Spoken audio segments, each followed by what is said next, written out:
Okay,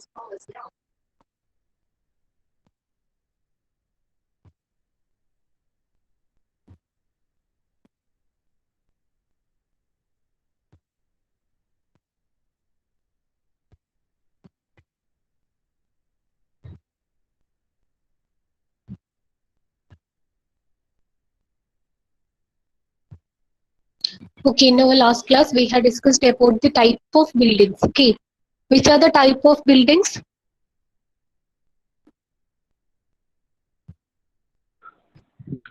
Residential building, Yes. educational building, institutional building, business building, center building. Yes. According to National Building Code of India, the building is classified according to or based on the occupancy. So there are 9 different groups.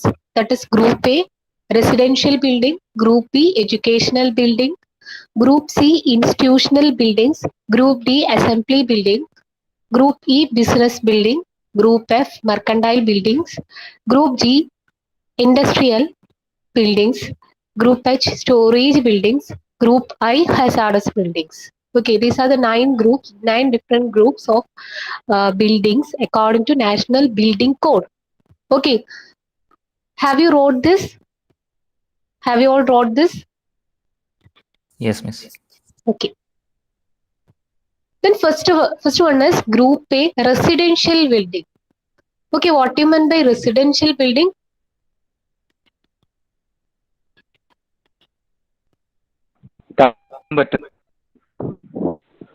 Yes.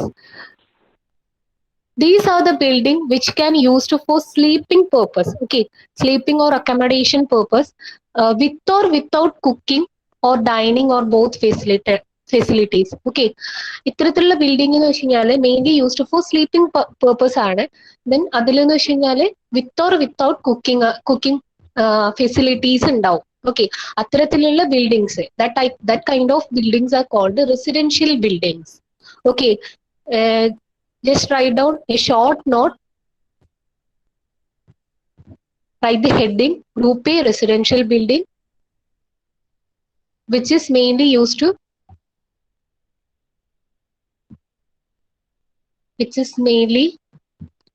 used for sleeping purpose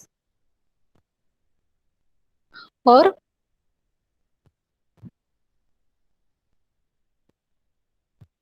which provide sleeping accommodation. Okay, with or without cooking or dining or both facilities.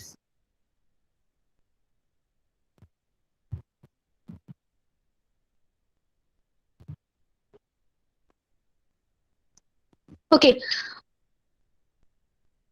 so here with or without cooking, dining or both facilities എന്ന് പറയുന്നുണ്ട്. അപ്പൊ അങ്ങനെയാണെങ്കിൽ തന്നെ we can further divided this into subcategories. Okay, so subcategories are A1, A2, A3, A4, A5.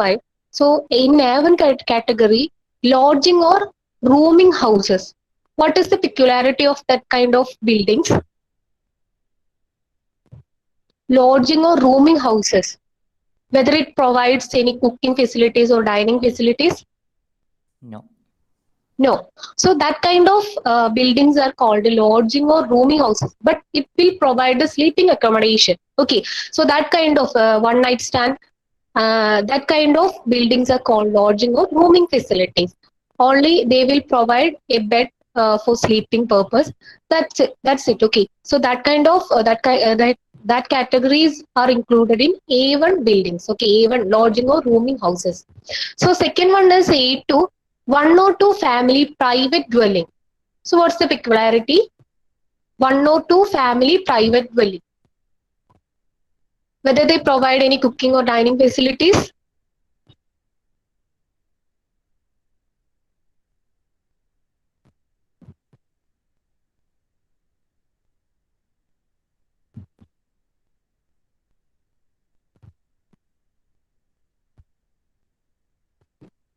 It is a family private dwelling, so they will provide cooking facility and dining facilities. Okay, so in A3, dormitories. What do you mean by dormitories? Have you heard this dormitory word? No. Dormitories Yes, ma'am. എവിടെയാ കേട്ടത്? നിങ്ങൾ dormitory കേട്ടിട്ടില്ലേ? Hostel. Hostellers ഹോസ്റ്റലിലൊക്കെ. So what is the peculiarity? How we can define a dormitories? എങ്ങനെയായിരിക്കും നമ്മളത് define ചെയ്യുക? ഒരു റൂമിൽ തന്നെ കുറെ ബെഡ് ഒക്കെ. Yes, they will provide one or more sleeping accommodation for different family members ആണ്. അതായത് ഡിഫറെന്റ് ഫാമിലിയിൽ നിന്ന് വരുന്ന ആൾക്കാർക്ക് വേണ്ടിയിട്ട് ഒന്നിലധികം ബെഡും കാര്യങ്ങളൊക്കെ പ്രൊവൈഡ് ചെയ്യുന്ന ഒരു സിംഗിൾ റൂമിൽ തന്നെയാണ് അത് പ്രൊവൈഡ് ചെയ്യുന്നത്. In a single room they will provide this facilities in a single room is called dormitories ആണ്. Okay, then A4 apartment houses. So what's a peculiarity? Flat is familiar, no? So apartment houses, what's the peculiarity? What are the features? Facilities. Yes. Family will stay in that houses. They will provide cooking, dining, and all the facilities there. Okay. Then A5 is hotels. Hotels, what is the peculiarity of hotels? Sometimes they will provide a small cooking facilities like for tea making. Such type of small cooking facilities, and dining, sometimes they will provide a dining table or like that. Okay, so that kind of buildings are called A5 hotels. Okay, so these are the subcategories. Just write down this heading. A1 lodging or rooming houses. A2 one or two family private dwellings. A3 dormitories. A4 apartment houses, flats. A5 hotels. Okay.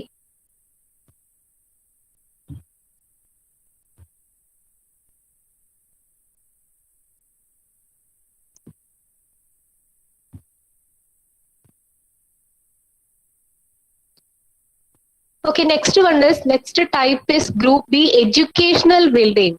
So what I mean by educational building? What are the main purpose of that building?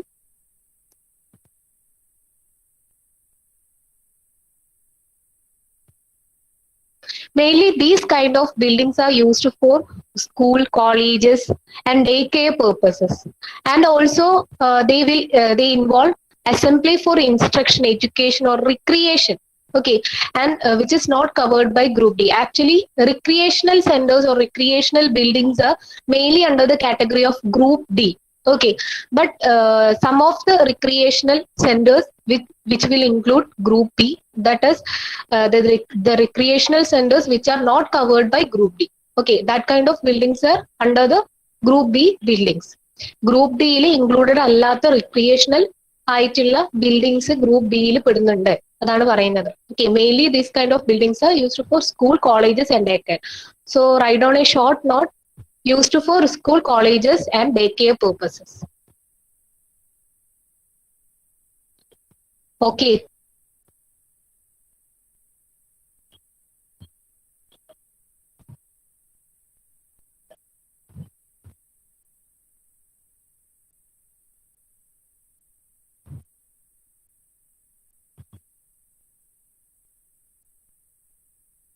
Then next one is Group C, institutional buildings.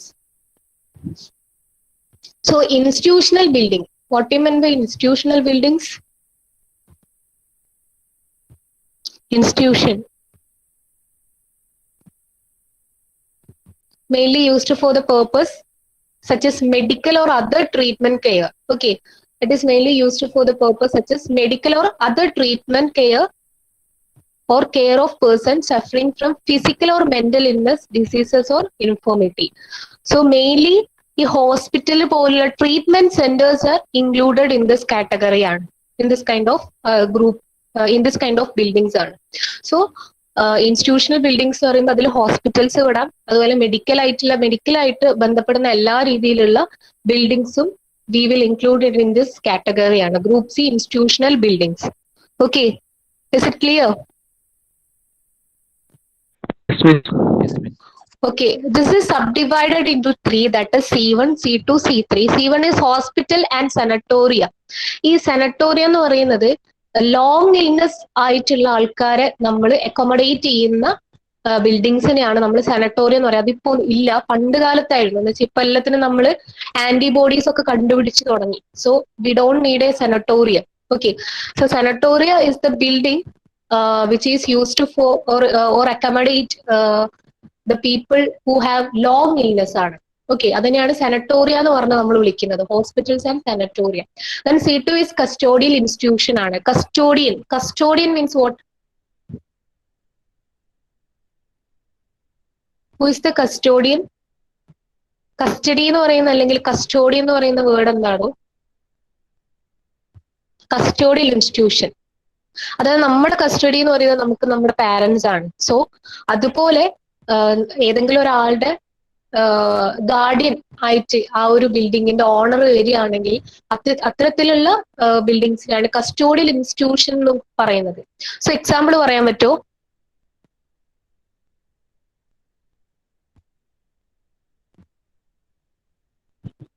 So owner of that person, the owner of the occupants is the custodian. അങ്ങനെയുള്ള ഞാൻ example പറഞ്ഞാൽ നിങ്ങൾക്ക് correct മനസ്സിലാവും അത്.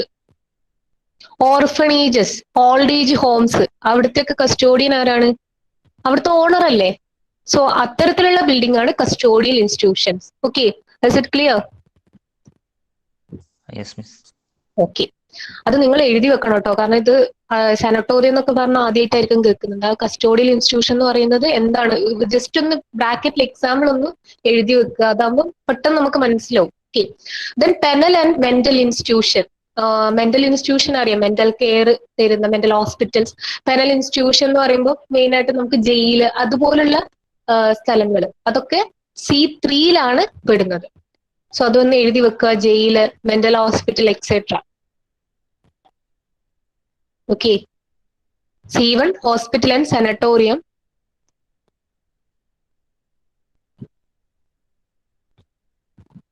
അപ്പൊ സാനറ്റോറിയത്തിന് വേണമെങ്കിൽ നമുക്ക് എഴുതി വെക്കാം, these are the kind of buildings, they will accommodate the persons who have long illness ആണ്. അങ്ങനെ വേണമെങ്കിൽ ഒന്ന് എഴുതി ജസ്റ്റ് ബ്രാക്കറ്റിൽ എഴുതി വെക്കാം. Then C2 custodial institution.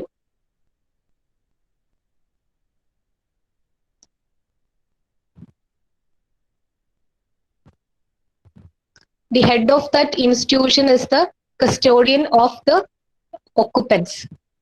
Okay, example വെച്ച് പറഞ്ഞാൽ തന്നെ മനസ്സിലാവും. Orphanages and old age homes. Then penal and mental institution ആണ്, jail, mental hospitals etcetera. So group C is over. Then next one is group D. Group D means assembly building. What do you mean by assembly?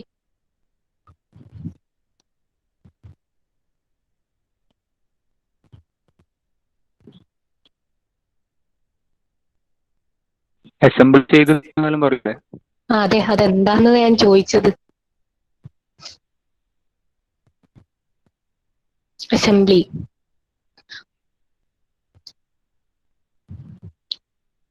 ഒരു ഗ്രൗണ്ടിൽ ഒരാൾ വന്നാൽ അതിന് assembly എന്ന് പറയോ നമ്മള്? ഒരു രണ്ടുപേര് വന്ന അസംബ്ലി എന്ന് പറയോ? So we can define this assembly as gathering of group of people. Okay, assembly എന്ന് പറയുന്നത് ഗാദറിംഗ് ഓഫ് ഗ്രൂപ്പ് ഓഫ് പീപ്പിളിനെയാണ് നമ്മൾ അസംബ്ലി എന്ന് പറയുന്നത്. സോ അങ്ങനെ ഗ്യാദർ ചെയ്യുന്ന ബിൽഡിങ്സ് എന്ന് പറഞ്ഞാൽ നിങ്ങള് ഓഡിറ്റോറിയം, ദെൻ ഓഡിറ്റോറിയം, തിയേറ്ററോ, സിനിമ തിയേറ്റർ, പിന്നെ restaurants, dance hall, club houses. ഇതെവിടെ ഇത് എക്സാമ്പിൾ ഇതാ, അസംബ്ലി ഹാൾസ്, ജിംനേഷ്യം. ഇതൊക്കെ എന്ന് വെച്ച് കഴിഞ്ഞാൽ കുറേ പേര് വരുന്ന ബിൽഡിങ്സ് ആണ്. So any building or part of a building where group of people gather for amusement, recreation. ഇതൊക്കെ എന്ത് പേർപ്പസിനാണ് യൂസ് ചെയ്യുന്നതെന്ന് ആലോചിക്കുക. അമ്യൂസ്മെന്റിന് യൂസ് ചെയ്യുന്നുണ്ട്, അമ്യൂസ്മെന്റ് പാർക്സ് ഒക്കെ ഉണ്ടാവില്ല. Amusement, recreation, social, religious. Religious എന്ന് പറയുന്നത് നമ്മുടെ ടെമ്പിൾ, അതുപോലെ തന്നെ ചർച്ച്, അതൊക്കെ. ഓക്കെ, അപ്പൊ religious or other similar purposes. Okay, അത്തരത്തിലുള്ള ബിൽഡിങ്സിനെയാണ് നമ്മൾ ഗ്രൂപ്പ് ഡി അസംബ്ലി ബിൽഡിങ്സ് എന്ന് പറയുന്നത്. ഓക്കെ ആണോ? Any building or part of building where group of people gather for amusement, recreation, social, religious or other similar purposes. Example എഴുതി വെക്കുക, theatre, assembly hall, restaurants, dance halls, clubhouse, sports stadium, gymnasium, etc.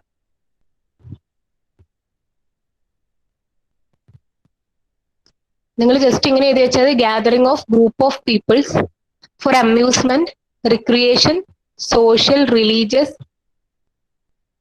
or other similar purposes. Example ഒന്ന് എഴുതി വെക്കുക. Theatre, assembly halls, restaurants, dance halls, club house etcetera എന്ന് പറഞ്ഞ് എഴുതി വെച്ചാൽ മതി.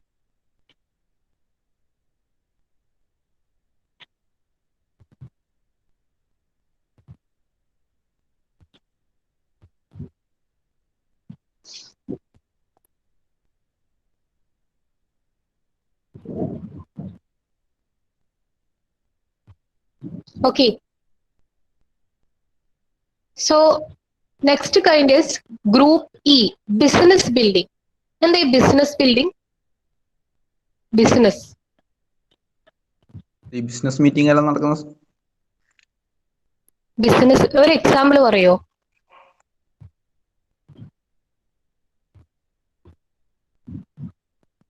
എക്സാമ്പിൾ ബിസിനസ് ബിൽഡിങ്സിന്റെ എക്സാമ്പിൾ ഇവിടെ എഴുതിയിട്ടുണ്ടല്ലോ, വായിച്ചു നോക്ക്. Barber shop, court house, bank, library, ഇവിടൊക്കെ ബിസിനസ് നടക്കുന്നില്ലേ? അതായത് അവിടെ എന്ന് വെച്ചാൽ അക്കൗണ്ട്സും റെക്കോർഡ്സും കാര്യങ്ങളൊക്കെ ഉണ്ടാവും. അത്തരത്തിലുള്ള ബിൽഡിങ്സിനാണ് they will keep of accountings, they will keep the accountings and recordings ആണ്. സോ അത്തരത്തിലുള്ള ബിൽഡിങ്സിനെയാണ് നമ്മൾ എന്ത് വിളിക്കുന്നത്? ബിസിനസ് ബിൽഡിംഗ് എന്ന് വിളിക്കുന്നത്. Okay.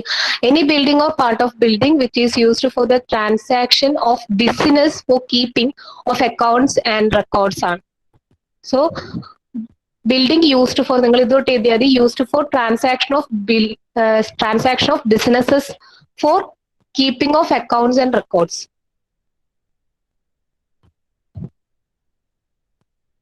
അല്ലെങ്കിൽ mainly used for business purpose എഴുതി വെച്ചാലും മതി. ഞാൻ എക്സാമ്പിൾ എഴുതി വെക്കുക. ബാർബർ ഷോപ്പ്, എല്ലാ kind of shops, barber shop, court house, bank, libraries etcetera.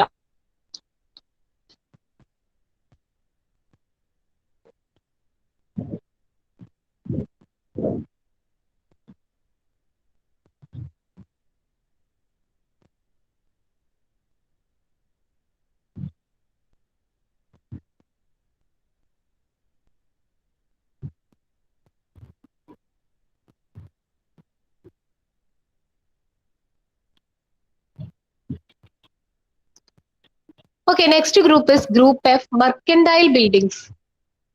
What is mercantile buildings?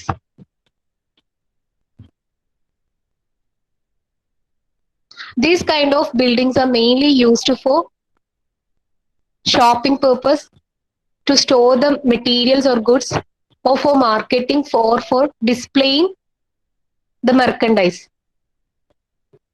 Either they can used for wholesale or retail.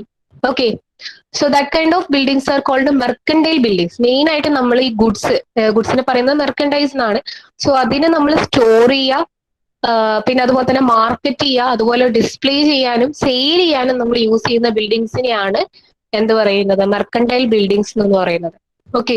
So അതിൽ തന്നെ there are two categories. F1, that is shop, stores, markets with area up to 500 meter. അതായത് അതിന്റെ total നമ്മൾ അതിന്റെ area നോക്കുകയാണെങ്കിൽ, ആ ഒരു ബിൽഡിങ്ങിന്റെ ഏരിയ നോക്കുകയാണെങ്കിൽ, ഏരിയ എന്ന് പറയുന്നത് up to 500 metre. Up to 500 metre ആണെങ്കിൽ, 500 മീറ്റർ വരെയാണ്, മീറ്റർ സ്ക്വയർ ആണെങ്കിൽ അത്തരത്തിലുള്ള ബിൽഡിംഗ് F1 കാറ്റഗറിയിലാണ് വിടുക. Okay, they will under the category of F1. Then F2 is greater than 500 meter square. The area is greater than 500 meter square. Underground shopping centers, departmental stores are example. Okay, with area more than 500 meter. So write down this. Mercantile buildings used as shop, stores, market, or for display and sale of merchandise, either wholesale or retail.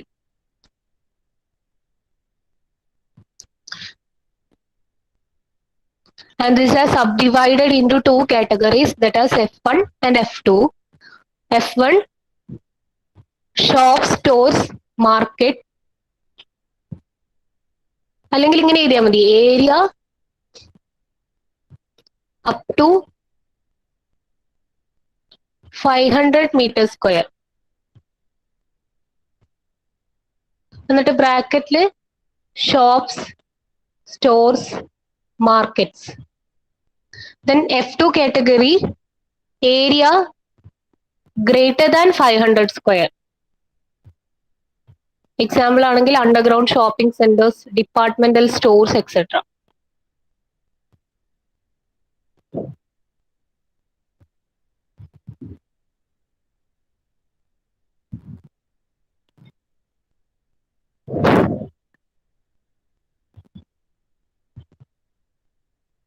Okay.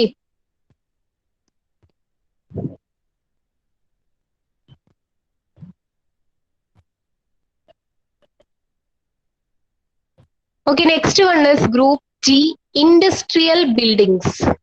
Industry, what do you mean by industry? ഒന്നങ്ങോട്ട് മാറ്റോ? ആ,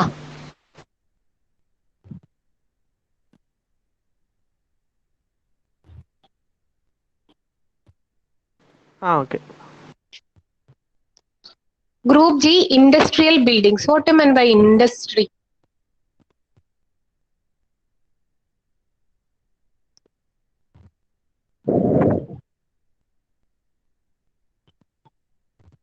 Manufactures products അല്ല Yes. അതന്നെ, manufacturing of products and fabrications, like that kind of അത്തരത്തിലുള്ള നമ്മൾ എന്താണ്, അത്തരത്തിലുള്ള purpose, that kind of purposes are mainly done in industrial buildings ആണ്. Okay, അപ്പൊ manufacturing, fabrications, അത്തരത്തിലുള്ള പ്രോസസ്, അസംബ്ലിങ് ഒക്കെ വരുന്നത് നമ്മൾ എവിടെയാണ്, industrial ബിൽഡിങ്സിലാണ്. Okay, these shall include any building or part of building or structure in which products or materials of all kinds and properties are fabricated, assembled, manufactured or processed ആണ്. Okay, അപ്പൊ അതൊന്ന് just എഴുതി വെച്ചാൽ മതി. Products or material of all kind അങ്ങനെയൊന്നും എഴുതണ്ട. Products or material fabricated, assembled, manufactured or processed. Products or materials are fabricated, assembled, manufactured or processed.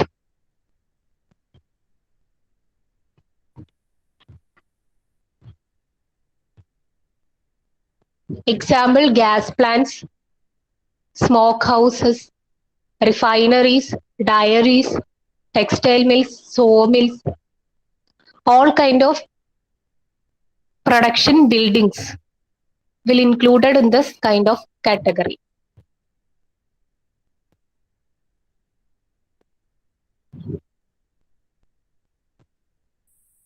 Gas plant ഒക്കെ ഇപ്പൊ നിങ്ങൾക്ക് ഫെമിലിയർ ആയിരിക്കും അല്ലെ, കൊറോണ വന്നതിന് ശേഷം.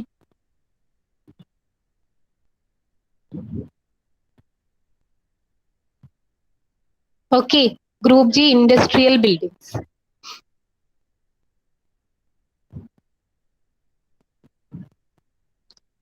Next one is storage building, group H, storage building. So the word itself says that this kind of buildings are mainly used for storage purpose. Okay, these groups include any building or part of building which is primarily used for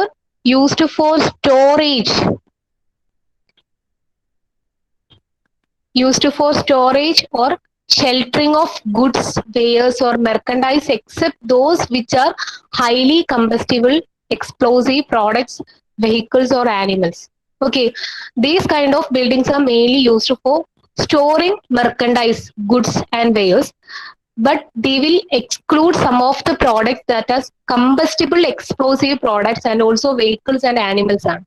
okay, vehicles, animals, കമ്പസ്റ്റിബിളും അതുപോലെ explosive ആയിട്ടുള്ള products ഒക്കെ ഒരിക്കലും store ചെയ്ത് വെക്കത്തില്ല ഇത്തരത്തിലുള്ള storage ബിൽഡിങ്ങിൽ.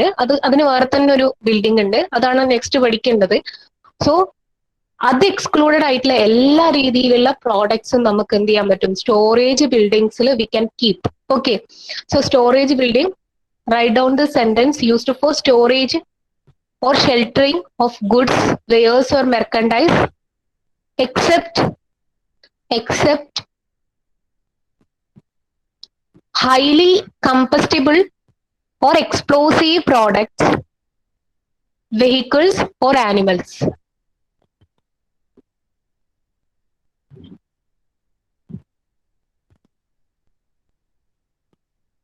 Example warehouses, cold storages, freight depots, storehouses, truck and marine terminals. ശരിക്കും പറഞ്ഞു കഴിഞ്ഞാല് ഇത് വെച്ചാൽ ലോങ് ടേം സ്റ്റോറിംഗ് ഉണ്ടാവും, ഷോർട്ട് ടേം ആയിട്ടുള്ള സ്റ്റോറിംഗ് ഉണ്ടാവും. അതുകൊണ്ടാണ് എല്ലാം വന്നത് കേട്ടോ. നിങ്ങളിപ്പോ അത് വായിച്ചു നോക്കിക്കഴിഞ്ഞാൽ കുറച്ച് സമയമല്ലേ സ്റ്റോർ ചെയ്യുന്നുള്ള തോന്നിക്കോ. ഈ ട്രക്കൊക്കെ നോക്കുമ്പോൾ അതായത് മറൈൻ ടെർമിനൽസ് എന്നൊക്കെ പറയുമ്പോൾ കുറച്ച് കാലത്തേക്കൊക്കെ ഉണ്ടാവും, പിന്നെ അവിടെ നിന്ന് അങ്ങനെ ട്രാൻസ്പോർട്ട് ചെയ്ത് കൊണ്ടുപോകൊക്കെ ചെയ്യും. നമുക്ക് ഡെസ്റ്റിനേഷൻ എത്തിക്കഴിഞ്ഞാൽ കുറെ കാലം സ്റ്റോർ ചെയ്യും. So that kind of buildings are called wear houses.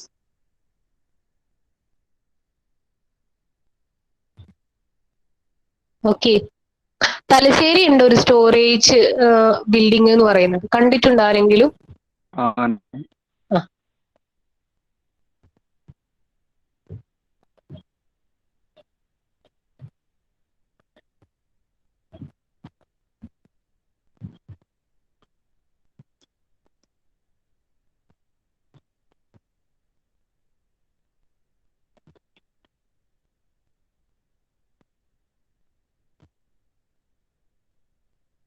Okay.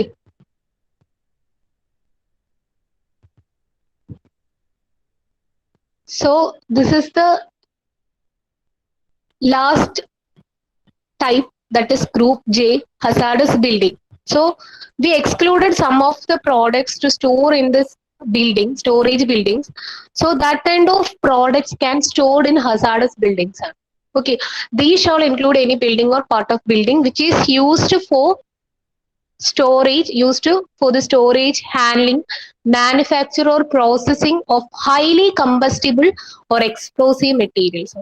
Okay, എക്സ്പ്ലോസീവും അതുപോലെ തന്നെ കമ്പസ്റ്റിബിളും ആയിട്ടുള്ള മെറ്റീരിയൽസിനെ നമുക്ക് സ്റ്റോർ ചെയ്യാൻ പറ്റുന്ന ബിൽഡിങ്സ് ആണ് ഹസാഡസ് ബിൽഡിങ്സ്. ആ പേര് തന്നെ ഉണ്ട്, ഹസാഡസ് ആണ്. Okay, hazardous buildings. അപ്പൊ ഹസാഡസ് ആയിട്ടുള്ള സാധനങ്ങൾ എന്ന് പറയുന്നത് ഓൾ കൈൻഡ് ഓഫ് ഗ്യാസസ് ആണ്. നമുക്ക് ഗ്യാസസിന്റെ ഒക്കെ കേസ് പറയാം, അതുപോലെ ആസിഡ്സ്, പിന്നെ കെമിക്കൽ പ്രോഡക്ട്സ്, ഫ്ലൂംസും ഫ്ലെയിംസും ഒക്കെ ഉണ്ടാവുന്ന കെമിക്കൽ പ്രോഡക്ട്സുകൾ, അതൊക്കെ എന്തിലാണ് വിടുന്നത്? ഇത്തരത്തില് ഹസാഡസ് ബിൽഡിങ്സിലാണ് നമ്മൾ സ്റ്റോർ ചെയ്ത് വെക്കുന്നത്. So this is the example താഴത്തുണ്ട്. Acids, chemical products, irritant gases.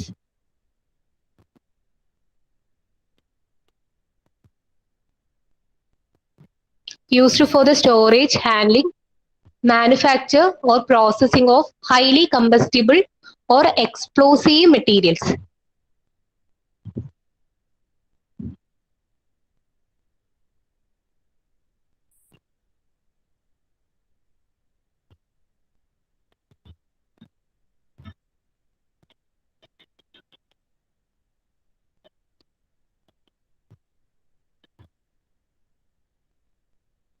Okay, have you all wrote this?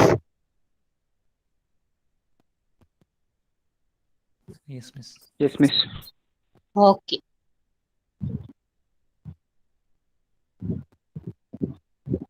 Okay, we can have an overall look of this type of buildings. Okay, types are includes 9 categories. Okay, what is residential buildings? Used sleep purpose. Okay, sleeping purpose. With or without kitchen or dining. Okay, educational buildings. For schools and colleges. Yes, so schools, colleges, etc. For daycare. Daycare. Okay. Then institutional buildings.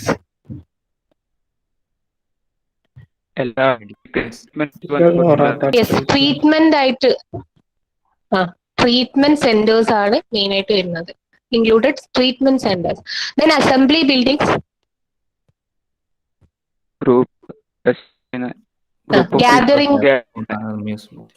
Gathering of group of peoples, അല്ലേ? Okay. Then business buildings. Yes, business നടത്തുന്ന സ്ഥലങ്ങൾ അല്ലെ? Okay. Mercantile buildings.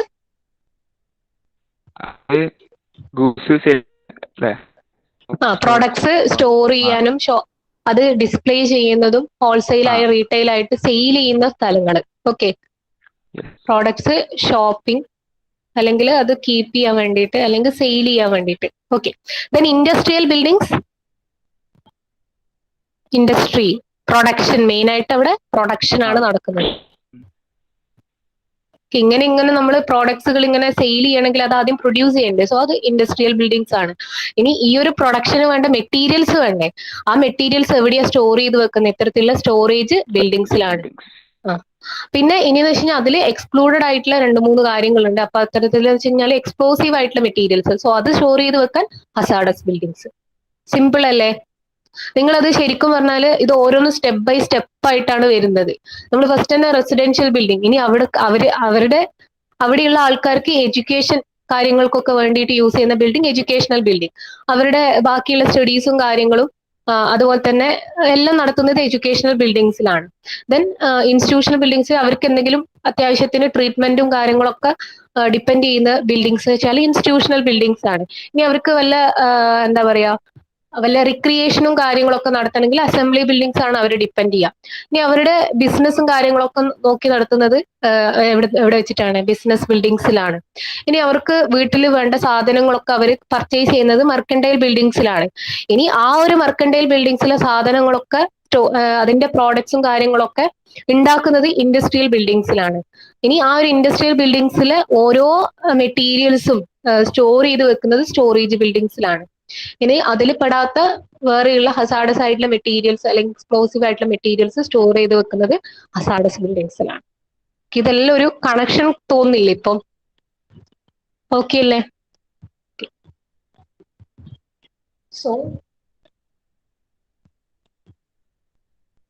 Next one is site selection ആണ്.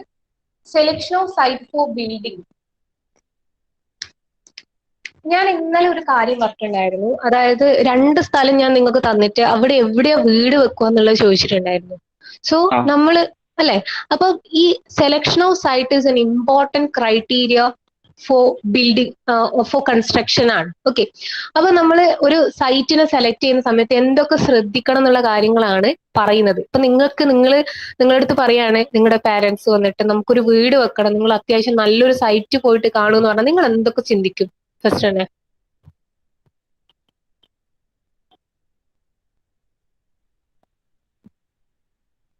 കേൾക്കുന്നില്ലേ പറയുന്നത്? എന്തൊക്കെയാ ചിന്തിക്കുക? Soil നോക്കും, നല്ല സോയിലാണെന്ന് നോക്കും. പിന്നെ എന്താ നോക്കുക? ആലോചിച്ച് നോക്ക്. Water availability. Yes, water availability. Good. Then road ഉണ്ടോ നോക്കൂ. റോഡ് ആക്സസ് ഉണ്ടോ നോക്കും. റോഡ് മാത്രമല്ല, ആ ഒരു വീട്ടിലേക്ക് വരുന്ന ആക്സസ് ഉണ്ടോ നോക്കും. That is A good point. Then പിന്നെ ഷോപ്പ് ഉണ്ടോ നോക്കൂ. ഷോപ്പ് അടുത്തടുത്ത്, അതായത് അടുത്തൊക്കെ ഷോപ്പ് ഉണ്ടോ നോക്കാം. Yes, good. ദെൻ പിന്നെ വരട്ടെ, ഷോപ്പൊക്കെ വന്നു. ഇനി ഞാനൊരു കാര്യം ചോദിക്കട്ടെ, നിങ്ങളുടെ സെലക്ട് ചെയ്ത സൈറ്റിന്റെ അടുത്ത് ഒരു ഇൻഡസ്ട്രി ഉണ്ട്, എന്താണ് അതുകൊണ്ട് വല്ല കുഴപ്പമുണ്ടോ? കുഴപ്പമുണ്ട്. ഇൻഡസ്ട്രി ഒന്നും ഇല്ലാത്തൊരു ഏരിയ വേണം നമ്മൾ ചൂസ് ചെയ്യാൻ വേണ്ടിയിട്ട്. എഡ്യൂക്കേഷണൽ ബിൽഡിങ്സ് ഒക്കെ it's okay, but industrial building നമ്മൾ എന്ത് ചെയ്യാൻ പാടില്ല, ഉണ്ടാവാൻ പാടില്ല നമ്മുടെ സൈറ്റിന്റെ അടുത്ത്. അതൊക്കെ നമുക്ക് ദോഷമാണ്. ഓക്കെ, അങ്ങനെയൊക്കെ കുറെ കാര്യങ്ങൾ നമ്മൾ സൈറ്റ് സെലക്ഷന് മുന്നേ ചിന്തിക്കും. Okay, so site of a building is greatly effects its planning, design and construction ആണ്. അതായത് ഇപ്പൊ നമ്മളൊരു പ്ലാൻ ചെയ്യുന്ന സമയത്തും ഡിസൈൻ ചെയ്യുന്ന സമയത്തും കൺസ്ട്രക്ഷൻ ചെയ്യുന്ന സമയത്തും ഓരോ സൈറ്റിലുള്ളതും ഡിഫറെന്റ് ആയിരിക്കും. The selection of site depends upon the purpose for which the proposed building needs to be ആണ്. അപ്പം സെലക്ഷൻ ഓഫ് സൈറ്റ് എന്ന് പറയുന്നത് നമ്മൾ ഏത് തരത്തിലുള്ള ബിൽഡിംഗ് ആണ് അവിടെ കൺസ്ട്രക്ട് ചെയ്യുന്നത് എന്നുള്ളതിനെ ഡിപ്പെൻഡ് ചെയ്തിരിക്കും. ഇപ്പൊ നിങ്ങൾ പറഞ്ഞതെന്ന് വെച്ച് കഴിഞ്ഞാൽ റെസിഡൻഷ്യൽ ബിൽഡിങ്ങിന്റെ കേസിലാണ് നിങ്ങൾ ആക്സസ് ഉണ്ടോ നോക്കും, അടുത്തെല്ലാം കടകളുണ്ടോ നോക്കും, അങ്ങനെ ചെയ്യുന്നത്. നിങ്ങൾ അതേസമയം നിങ്ങളുടെ അച്ഛൻ പറയാണ് നമുക്കൊരു ബിസിനസ് തുടങ്ങാം, അതിനു വേണ്ടിയിട്ട് നിങ്ങളൊരു ഷോപ്പ് ബിൽഡ് ചെയ്യണം എന്ന് പറഞ്ഞു, അതിനു വേണ്ട ഒരു സ്ഥലം കണ്ടുപിടിക്കണം. എന്തൊക്കെയാണ് നിങ്ങൾ ചിന്തിക്കുക? എങ്ങനെ? ആക്സസിന് പുറമെ നമ്മൾ വീട്ടിലേക്കൊക്കെ ആണെങ്കിൽ വലിയൊരു ആക്സസ് അതിൽ കൂടെ പോക്കറ്റ് റോഡ്സ് മതി. മെയിൻ ആയിട്ട് നിങ്ങൾ ഷോപ്പൊക്കെ ഉണ്ടാക്കുന്ന സമയത്ത് അത് മെയിൻ റോഡ് തന്നെ വേണം എന്നുള്ള രീതിയിൽ നിങ്ങൾ സൈറ്റ് സെലക്ട് ചെയ്യും അല്ലെ? കറക്റ്റ് അല്ലേ? ആ. മെയിൻ റോഡ് തന്നെ. ഇപ്പൊ മെയിൻ റോഡ് കിട്ടിയിട്ടുണ്ടെങ്കിൽ പിന്നെ നമ്മൾ അതിന്റെ സോയിലിന് വലിയ ഇമ്പോർട്ടൻസ് കൊടുക്കില്ല. ബട്ട് അതിന്റെ കൺസ്ട്രക്ഷൻ മെത്തേഡ്സ് മാറ്റുന്നേ ഉള്ളൂ. അപ്പൊ മെയിൻ റോഡ്സ് കിട്ടിയിട്ടുണ്ടെങ്കിൽ അത്രയും നല്ലത്. ഓക്കെ, പിന്നെ എന്താ നമ്മൾ വേറെ ചിന്തിക്കുക? മെയിൻ റോഡിൽ കിട്ടി. മെയിൻ റോഡ് എന്ന് പറയുന്നത് ഇപ്പൊ NH എന്ന് പറയുന്നത് വലിയതല്ലേ. അപ്പൊ അവിടെ എവിടെയെങ്കിലും കിട്ടിയിട്ട് കാര്യമുണ്ടോ? ഇല്ല, കുറച്ച് വിട്ടിട്ടായിരിക്കണം. എങ്ങനെ? NH എന്ന് വിട്ടിട്ടോ? ആ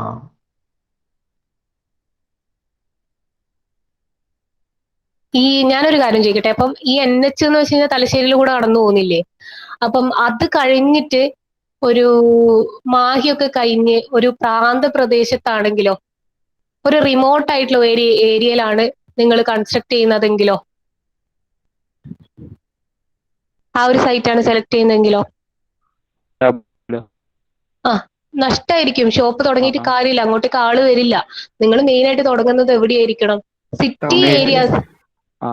സിറ്റി ഏരിയാസ് ആൾക്കാർ വരുന്ന സ്ഥലത്തായിരിക്കണം സൈറ്റ് സെലക്ട് ചെയ്യേണ്ടത്. കാര്യം മനസ്സിലായോ? ഓക്കെ, അപ്പൊ ജസ്റ്റ് ഒന്ന് ഹെഡിങ് എഴുതിയെടുക്കുക. Selection of site for buildings.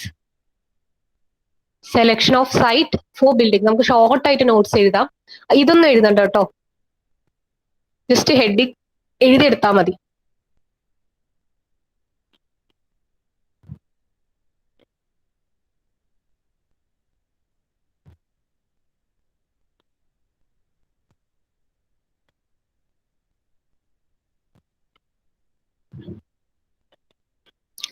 Okay, അപ്പൊ ഫസ്റ്റ് പോയിന്റ് നോക്കിയേ. Site should be fairly levelled എന്ന് വെച്ചാൽ എന്തായിരിക്കും? അപ്പം ഞാൻ പറയാണ്, നിങ്ങൾക്ക് ഞാനൊരു സ്ഥലം തരികയാണ്. ഞാനാണ് സ്ഥലത്തിന്റെ ഒരു ഡീലിംഗ് ഒക്കെ നടത്തുന്ന ആളാണ്. അപ്പൊ നിങ്ങൾ എൻ്റെ അടുത്ത് വന്നിട്ട് നല്ലൊരു സ്ഥലം ഉണ്ടോ ചോദിച്ചപ്പോ ഞാൻ പറഞ്ഞാ ഉണ്ട്. അപ്പൊ ആ സ്ഥലത്തിന്റെ ക്രോസ് സെക്ഷൻ ഞാൻ വരക്കുകയാണ്. എങ്ങനെയാണ് ആ സ്ഥലം ഉള്ളത്? ഇവിടെ നിങ്ങൾ പോയിട്ട് എങ്ങനെയാ വീട് ഇങ്ങനെ ബിൽഡ് ചെയ്താൽ മതിയോ? പറ്റില്ല. എന്ത്? പ്ലെയിൻ ആയിട്ടുള്ള സ്ഥലം വേണം. അതായത് ഇങ്ങനെയാണെങ്കിൽ കുഴപ്പമില്ല. അതേസമയം ഇങ്ങനെ അണ്ടുലേഷൻസും കാര്യങ്ങളും ഒക്കെ ഉണ്ടെങ്കിൽ നിങ്ങൾ എന്ത് ചെയ്യണം? ഈ മണ്ണൊക്കെ നീക്കേണ്ടി വരും. ക്ലിയർ ആയോ? അതുപോലെ ഞാൻ വേറൊരു സൈറ്റ് കാണിക്കാണ്. ആ സൈറ്റ് ഇങ്ങനെയാണേ. ഇങ്ങനെയാണ് ആ സൈറ്റ് ഉള്ളത്. ഇവിടെ ഇങ്ങനെ വീട് വെച്ചാൽ മതിയോ? ഇല്ല. അപ്പൊ നമ്മൾ എന്ത് ചെയ്യണം? ഇതിലേക്ക് സോയിൽ എക്സ്ട്രാ ആഡ് ചെയ്യേണ്ടി വരും. ക്ലിയർ ആയോ പറഞ്ഞത്? ഇവിടെയാണെങ്കിൽ കട്ടിങ് ചെയ്യേണ്ടി വരും. ഇതൊക്കെ നിങ്ങൾ ടേം പഠിക്കാണ്ട്. കട്ടിങ് ആൻഡ് ഫില്ലിംഗ് എന്ന് പറയും. കട്ടിങ് ചെയ്യേണ്ടി വരും, അതായത് കട്ട് ചെയ്തതിനെ. ഇതാണെങ്കിൽ ഫില്ലിംഗ് ചെയ്യേണ്ടി വരും. ഓക്കെ, അങ്ങനെ ഇല്ലാത്ത സ്ഥലമാണെങ്കിൽ നമ്മൾ എന്ത് ചെയ്യണം? അതിനെ ലെവൽ ചെയ്ത് എടുക്കണം. അപ്പൊ അതാണ് ഫസ്റ്റ് പോയിന്റ് പറയുന്നത്.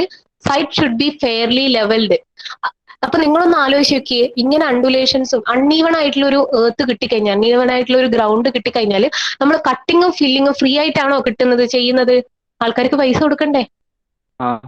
വേണം. അപ്പൊ നമ്മുടെ കയ്യിൽ നിന്ന് പിന്നെയും പൈസ പോവില്ലേ? അതേസമയം വേറൊരു ഇങ്ങനത്തെ ആൾക്കാർ വന്നിട്ട് നിങ്ങളോട് പറയണം, എന്റെ കയ്യിലുണ്ട് ലെവൽഡ് ആയിട്ടുള്ള സർഫസ് ആണ്, ഇങ്ങനെ ലെവൽ ആയിട്ടുള്ള ഒരു സർഫസ് ആണ്, ഗ്രൗണ്ട് നോക്കുമ്പോൾ ലെവൽ ആയിട്ടുള്ള ഒരു സ്ഥലമാണെങ്കിൽ നിങ്ങൾ ഇതിൽ ഏതാ ചൂസ് ചെയ്ത്? മൂന്നെണ്ണത്തിൽ ഏതാ ചൂസ് ചെയ്യാ? ലെവൽ ഉള്ളതാണ് ചൂസ് ചെയ്യുക. കാരണം നിങ്ങൾക്ക് ഡയറക്റ്റ് ആയിട്ട് അവിടെ വീട് പണിയാം. അതേസമയം ഇവിടെയാണെങ്കിൽ കട്ടിങ്ങും ഫില്ലിങ്ങും ഒക്കെ ചെയ്ത് നിങ്ങളുടെ കാശ് കുറേ പോകും. സോ എപ്പോഴും ശ്രദ്ധിക്കേണ്ട കാര്യം ഫെയർലി ലെവൽഡ് ആയിരിക്കണം. അപ്പൊ നിങ്ങൾ എഴുതുമ്പോൾ പോയിന്റ് എഴുതുക ഫെയർലി ലെവൽഡ്. ഫെയർലി ലെവൽഡ് എന്ന് എഴുതിയാൽ മതി കേട്ടോ point. Okay, the location should be calm but reasonably developed ആയിരിക്കണം. ഡെവലപ്പിംഗ് ആയിട്ടുള്ള ഒരു സ്ഥലം തന്നെയാണ് ഏറ്റവും ബെസ്റ്റ്. ബട്ട് എന്താണ്? കാം ആയിരിക്കണം. ഓക്കെ, ആ ഒരു point. Calm but reasonably developed. Okay, ബാക്കി പോയിന്റ്സ് നമുക്ക് നെക്സ്റ്റ് ക്ലാസ്സിൽ ഡിസ്കസ് ചെയ്യാം കേട്ടോ. ഓക്കെ, ഞാൻ ഒന്ന് അറ്റൻഡൻസ് എടുക്കട്ടെ, ലീവ് ചെയ്യരുത്.